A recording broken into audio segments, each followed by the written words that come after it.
Victoria Falls in southern Africa is one of the largest sheets of falling water in the world. It is rightly regarded as a natural wonder.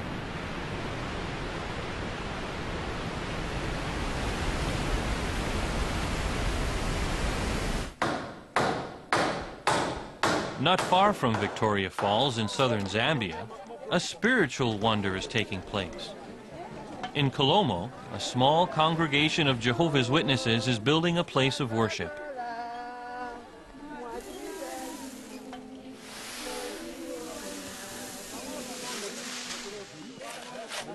It is being built by a local, all-volunteer workforce.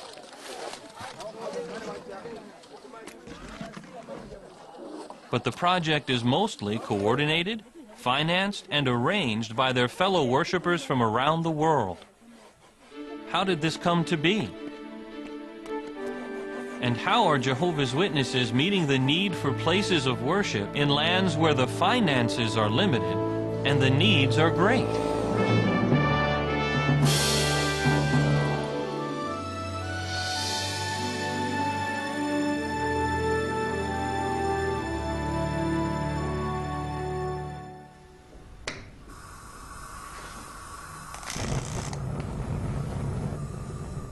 The fact that kingdom halls are needed has become increasingly evident.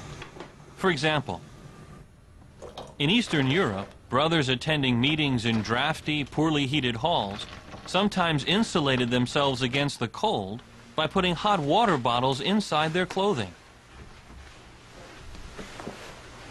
And the brothers who were on the stage giving parts were wearing coats and hats. Their fingers would get so cold that it would be very difficult for them to turn pages in the Bible. In the summer, it was very, very hot, sometimes impossible to cope with. And in the winter, it was very cold. Although it was heated a little, it was very cold. What was difficult was the fact that there was not enough ventilation. Some sisters felt sick. Their blood pressure would go up. They had to go outside. There wasn't room. Half of us were in the Kingdom Hall and half were out. That's how it was. In Africa, some meeting locations had hardly any structure at all. If a structure did exist, it was often too poorly built to keep out the rain during a meeting.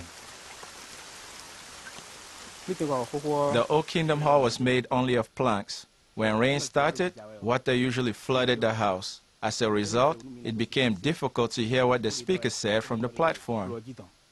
In spite of our efforts, termites always destroy the old building. Every year, rainstorms destroy the roof and give us the extra work of repairing it.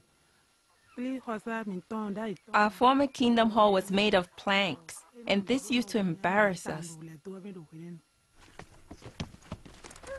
Or in South America, the meeting places were often far too small for those attending.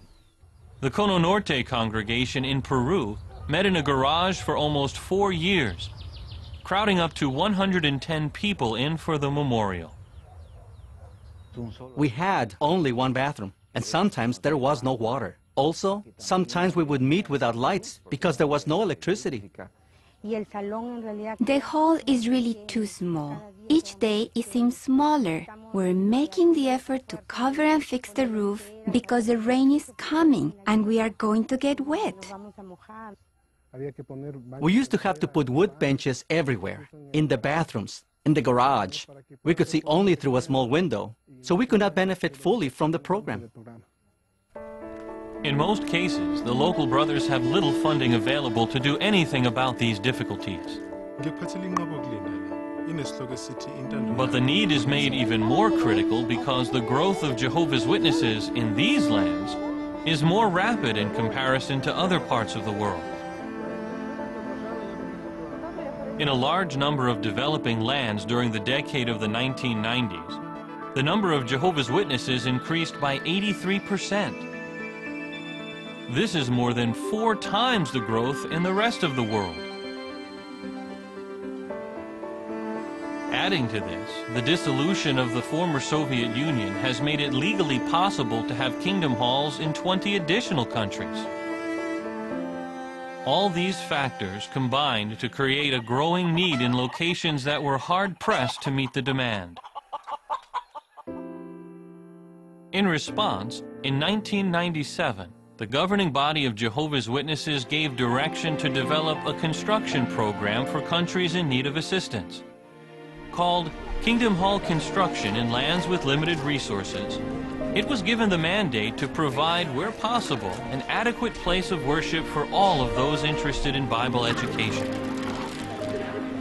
The program divided the world into 5 regions of need.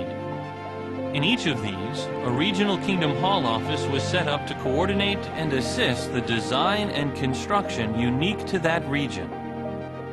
Mexico directs the work for Central America and the Caribbean.